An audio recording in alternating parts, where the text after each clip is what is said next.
Bonjour tout le monde. C'est un cours de soutien et de renforcement. C'est la première séance faite par votre prof de physique chimie, le prof Khales.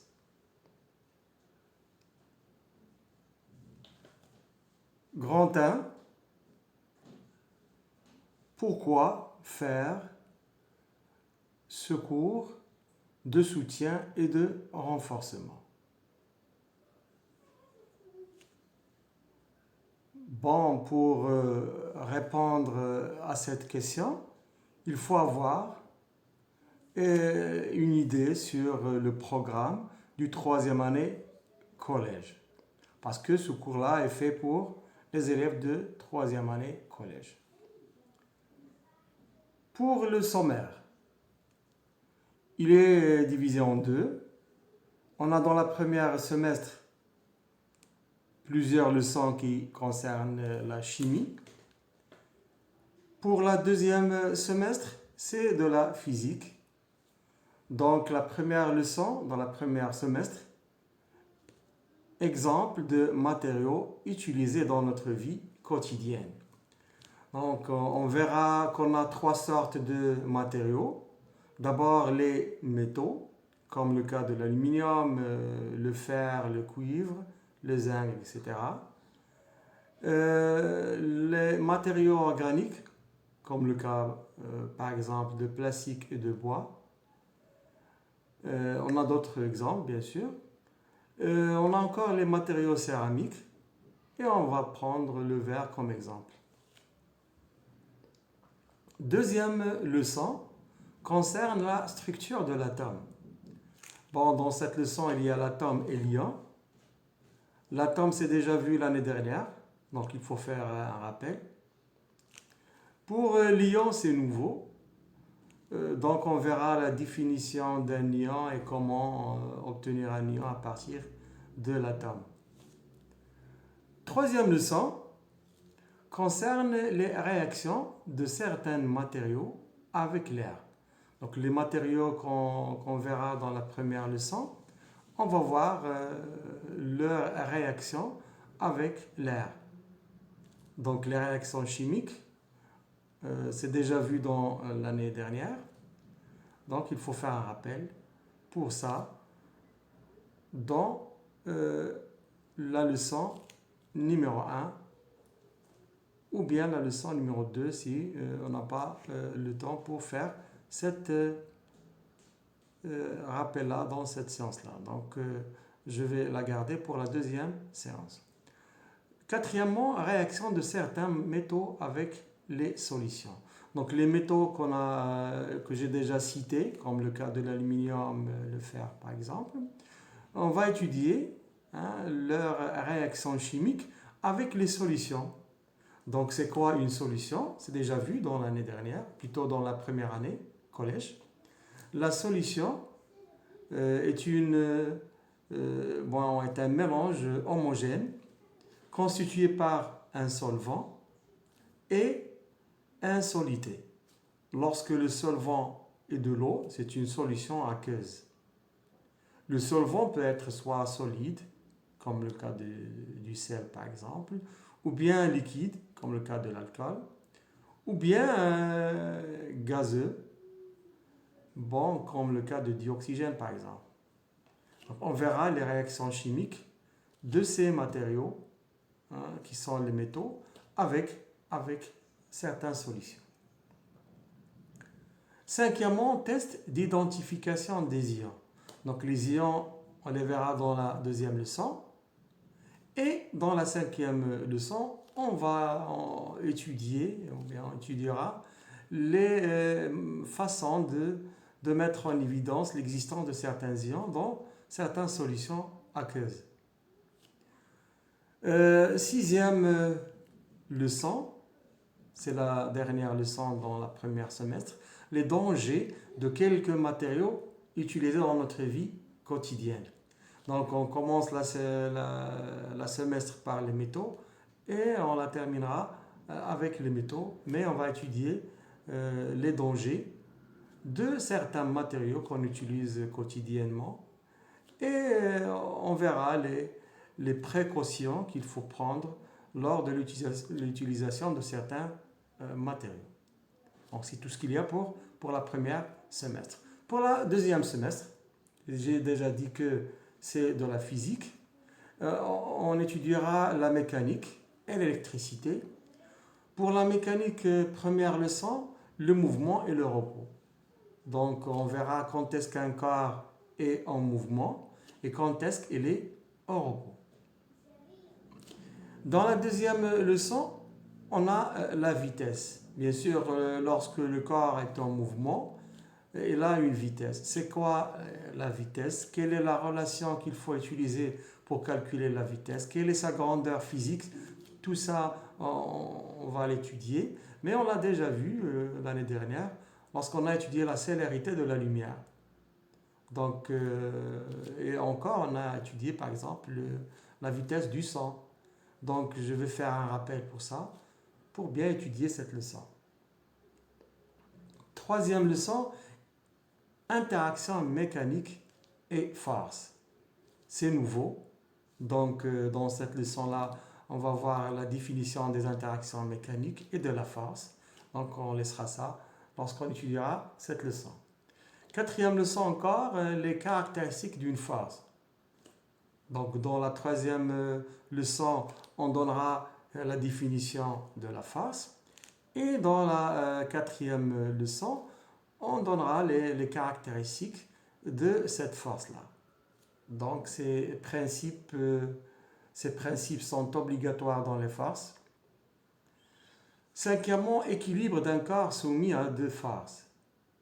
Donc, on verra lorsqu'un corps est soumis à deux forces, quelles sont les conditions pour que ce corps-là soit en équilibre. Sixième leçon, poids et masse. La masse est déjà vue dans la première année. Donc, je vais faire un rappel pour ça, pour la grandeur physique, la définition, etc. Et dans cette leçon-là, on étudiera la différence entre la masse et le poids.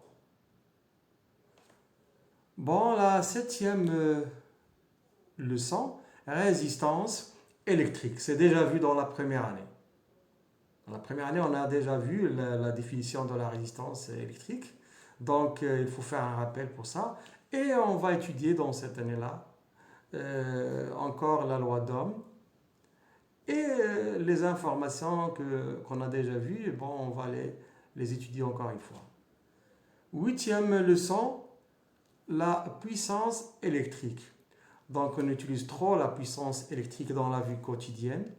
On va voir la définition de la puissance électrique. Et encore la relation de cette puissance électrique avec l'énergie électrique qu'on verra dans la dernière leçon, dans la deuxième semestre. Donc, il y a une relation entre l'énergie électrique et la puissance. Donc, on verra cette grandeur physique en détail. Et la relation entre l'énergie et la puissance. Et on a plusieurs relations dans ces deux leçons-là. Donc, c'est obligatoire de savoir les informations adéquates pour étudier ces deux leçons dans l'électricité. Donc, je serai obligé de faire un rappel pour l'électricité qu'on a vu dans la première année et la deuxième année. Donc, c'est ça le programme qu'on étudiera dans la troisième année collège. Grand 2 maintenant. Rappel de cours nécessaires pour le programme du troisième année et exercice d'application.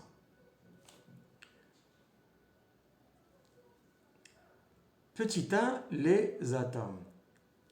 Les atomes déjà vus dans l'année dernière. Pour la définition de l'atome, l'atome est la plus petite particule de la matière. Donc la plus petite particule de la matière s'appelle l'atome. L'atome ne peut pas être divisé. L'atome est invisible à l'œil nu.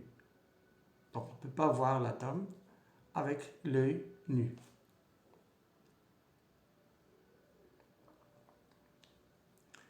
Les atomes sont représentés par des modèles en forme de sphères, de couleurs et volume différents. Donc, si vous vous rappelez de ce qu'on a vu l'année dernière, on a utilisé des sphères de couleurs différentes. Par exemple, la sphère blanche représente l'atome d'hydrogène.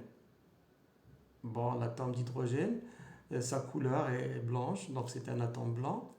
L'atome de carbone est noir. Donc on a utilisé une sphère noire plus grande que le modèle utilisé pour l'hydrogène, pour l'atome d'hydrogène. Lorsqu'on a une sphère rouge un peu plus grande, donc c'est l'atome d'oxygène. Donc l'atome d'oxygène est rouge pour le modèle. Mais on ne va pas garder dans cette année-là l'utilisation de modèles, bien sûr. On va voir qu'est-ce qu'on va garder. Pour les dimensions de l'atome, qui sont le rayon, le diamètre, le volume, sont mesurées par le nanomètre. Donc le nanomètre est un diviseur parmi les diviseurs petites du mètre, tel que le 1 nanomètre est égal à 10 à la puissance moins 9 mètres. Donc c'est petit, c'est-à-dire un nanomètre est égal à 0,000, donc c'est 9,01 mètres. C'est-à-dire, puisque l'atome est petit, donc on est obligé de ne pas utiliser le centimètre, le millimètre ou bien le mètre, mais le nanomètre. Mais vous verrez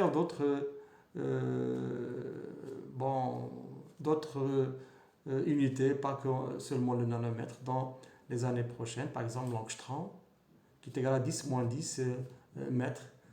Bon, ce n'est pas dans notre programme. Nous utilisons des symboles chimiques pour représenter des atomes. Donc, on va laisser à part le modèle et on va garder le symbole. Dans cette année-là et dans les années prochaines, même dans les études supérieures en chimie, ils utilisent le symbole. Le symbole, on va prendre des exemples. Donc, on a ce tableau-là qui contient l'atome, le nom de l'atome, en mot français. Mais pour le symbole, on se base sur le mot latin. Il y a des atomes qui ont le mot français, c'est le même que le mot latin. Il y a d'autres qui diffèrent, comme le cas de l'hydrogène. Donc l'hydrogène en français, l'hydrogène en mot latin. Donc le symbole, on prend la première lettre H. Pour le carbone, c'est C. Donc deuxième lettre, c'est C. Pour l'azote, donc on ne va pas prendre A parce que le mot latin, c'est le nitrogène. Bon, ça c'est déjà vu, c'est un rappel seulement. Pour l'oxygène, on va prendre O. Pour le sodium, le mot latin c'est le natrium, donc on va prendre N. Et pour différencier le sodium de l'azote, on va ajouter A minuscule. Donc N majuscule et A minuscule. Donc c'est Na. Pour le cuivre, la même chose, on va prendre C et on va ajouter U pour le différencier du cuivre, plutôt du carbone. Pour le chlore, on va prendre C, première lettre, et on va prendre troisième lettre, L, parce que la lettre H est muette. Donc, chlore, on va prendre C et L. Il faut garder ces symboles dans cette année-là. Pour l'aluminium, c'est Al comme symbole. Pour l'or, le mot latin c'est l'orium, donc on va prendre A et ils ont ajouté U pour le symbole, donc c'est AU. Le fluor, c'est F. Le fer, donc F, mais on ajoute E, donc Fe pour l'atome de fer. Pour le néon, donc N, et on va ajouter E pour différencier le néon de l'azote. Pour l'argon, c'est A et R, donc AR pour le symbole de l'argon. Pour l'argent, AG, donc on a pris la troisième lettre, minuscule. Pour le calcium, c'est Ca. Donc c'est un rappel pour certains atomes, mais on a plusieurs atomes. Maintenant, deuxièmement, les molécules. C'est quoi la molécule et quelle est la différence entre la molécule et l'atome. Pour la définition, la molécule est la plus petite partie du corps pur. Donc pour l'atome, c'est la plus petite particule de la matière.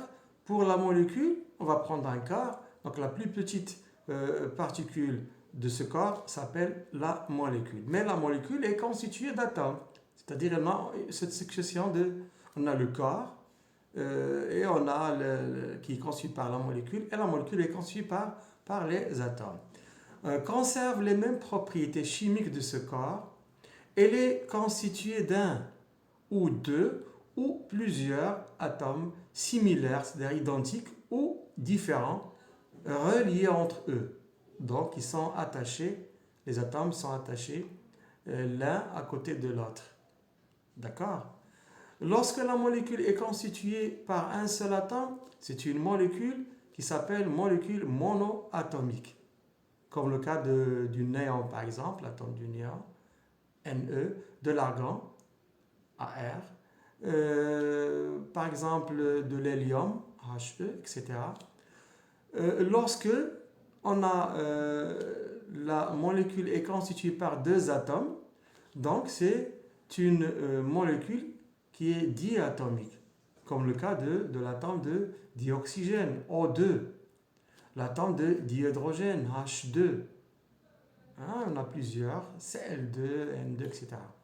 Lorsque la molécule est constituée par trois atomes, dans ce cas-là, cette molécule est triatomique. Tri, c'est-à-dire on a trois atomes.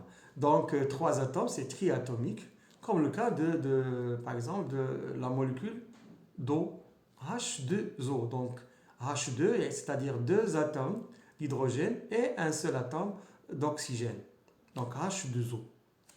On a encore, par exemple, le dioxyde de carbone, CO2. La molécule CO2 est constituée par un seul atome de carbone et deux atomes d'oxygène.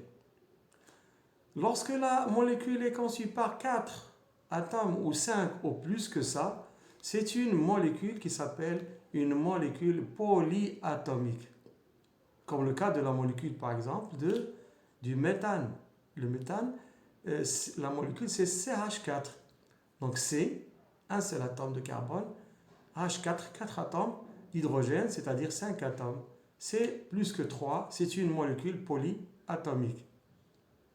La molécule de butane, par exemple, c'est 4H10. C'est 4 atomes de carbone et 10 atomes d'hydrogène. C'est-à-dire on a en total 14 atomes. C'est polyatomique, donc plus que 3, c'est polyatomique. Bref, la molécule est divisée en 4 types. Premièrement, molécule monoatomique. Deuxièmement, molécule diatomique. Troisièmement, molécule triatomique. Quatrièmement, molécule polyatomique. Je vais prendre des informations essentielles concernant le symbole. Donc, pour le symbole de l'atome, c'est déjà vu, mais pour la molécule, on dit la formule chimique. Donc, chaque molécule est représentée par une formule chimique. Donc, formule chimique pour la molécule, le symbole pour l'atome, qui indique d'abord le symbole et le nombre des atomes qui la constituent. D'accord? Le nombre de chaque sorte d'atome est indiqué comme indice à droite et en bas du symbole. Exemple. Voilà, on a ce tableau-là. Molécule et formule chimique. Dihydrogène. Donc dihydrogène, H2, c'est une molécule diatomique constituée par deux atomes d'hydrogène. Dioxygène, O2, sa formule chimique. Donc c'est une molécule diatomique encore. Deux atomes d'oxygène. L'eau, c'est une molécule triatomique, déjà citée auparavant. Le dioxyde de carbone, la formule chimique de la molécule, c'est CO2, c'est triatomique. Le méthane, c'est déjà cité encore, La formule chimique de la molécule est CH4. C'est polyatomique, conçu par 5 atomes. Le chlorure de sodium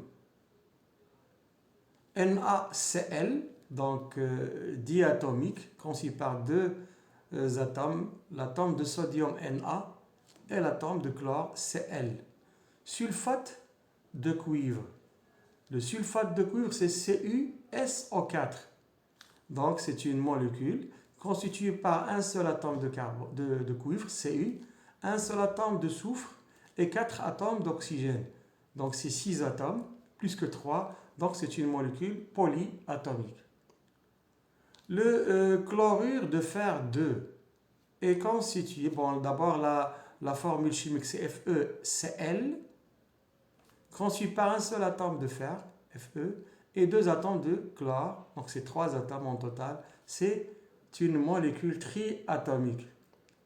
Le chlorure de fer 3, sa formule chimique de la molécule est Fe2Cl3. Donc on a 2 atomes de fer et 3 atomes de chlore, en total 5 atomes, donc c'est une molécule polyatomique. La molécule de sulfate de fer 3, sa formule chimique est Fe2SO4-3. Bon, en total, on a 2 atomes de fer. On a encore SO4 3 fois, c'est-à-dire pour l'atome de soufre, on a 3 atomes de soufre. Et on a O4, les 4 atomes, multiplié par 3, c'est 12. En total, on a 15 atomes pour SO4 et 2 atomes pour le fer, c'est-à-dire 17 atomes. C'est une molécule qui est polyatomique.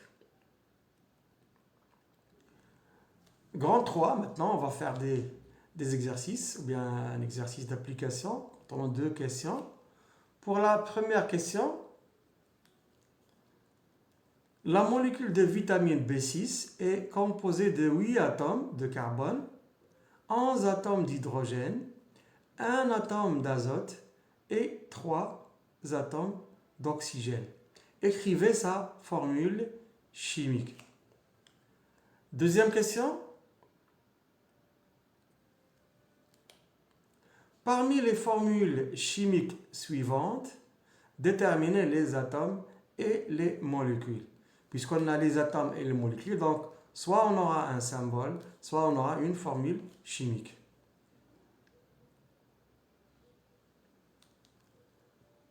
On a C, CO, NH3, Cu, Al, N2O3, Zn, He, Na, MgO, H2, H2O, Cl2, CO2, HCl, Mg, O2, N, Pb, Hg, KMNO4, KOH, Ag, Ca, HgCl, NaOH et Fe.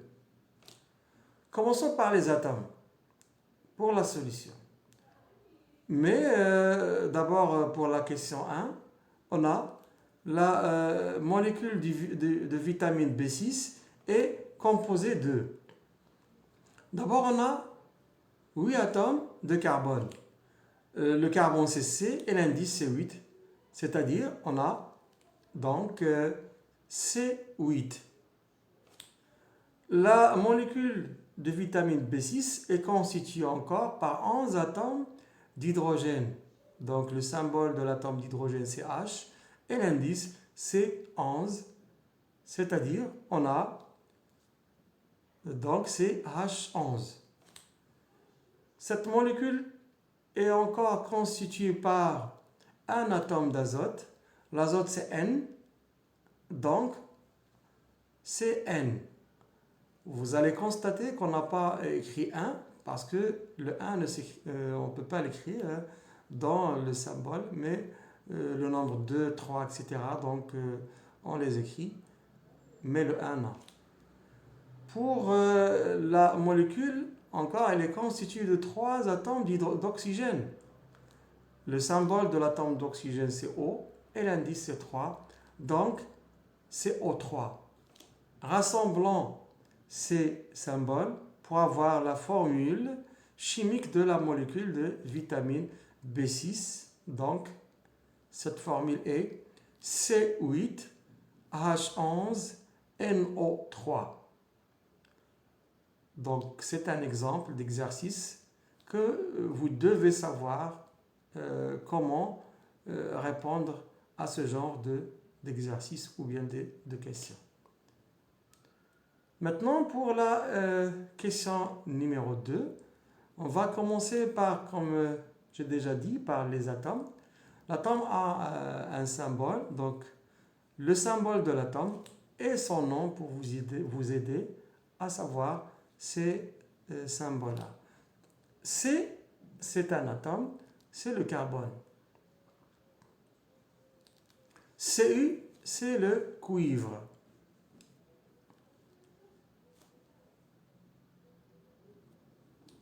Al, c'est l'aluminium. Zn, c'est l'atome de zinc.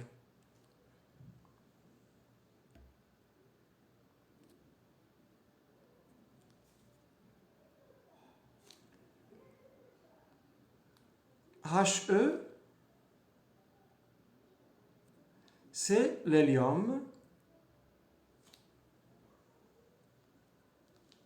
Na, c'est le sodium.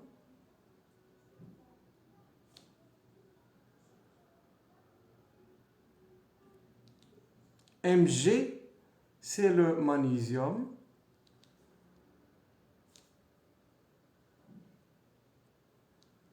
N, c'est l'azote.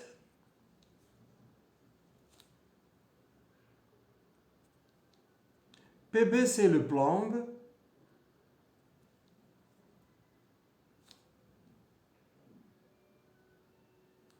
Hg, c'est l'atome de mercure.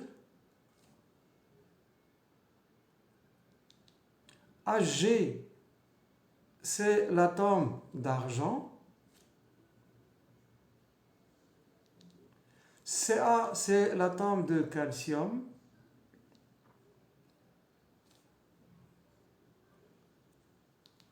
Fe, c'est l'atome de fer. Donc, c'est tout ce qu'il y a pour les symboles des atomes qu'on a dans l'exercice. Maintenant, les formules chimiques des molécules sont, donc on a la formule chimique de la molécule et son nom. CO, le nom c'est le monoxyde de carbone.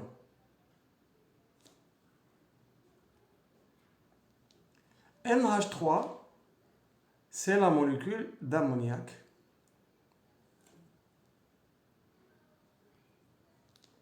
N2, c'est la molécule de diazote. O3, c'est la molécule d'ozone.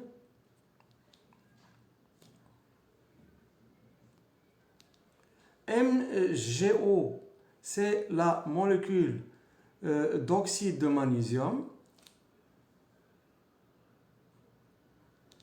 H2O, c'est la molécule d'eau.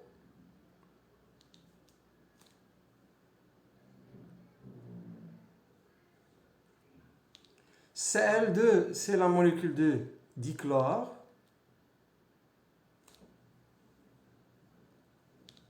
CO2, c'est la molécule de dioxyde de carbone. HCl, c'est la molécule de chlorure d'hydrogène. KMnO4, c'est la molécule de permanganate de potassium. KOH, c'est la molécule d'hydroxyde de potassium. HgCl, c'est la molécule de chlorure d'argent. NaOH, c'est la molécule d'hydroxyde de sodium. Donc c'est tout ce qu'il y a pour cette séance. Je pense que c'est clair. Attendez la deuxième séance pour terminer les cours de soutien et de renforcement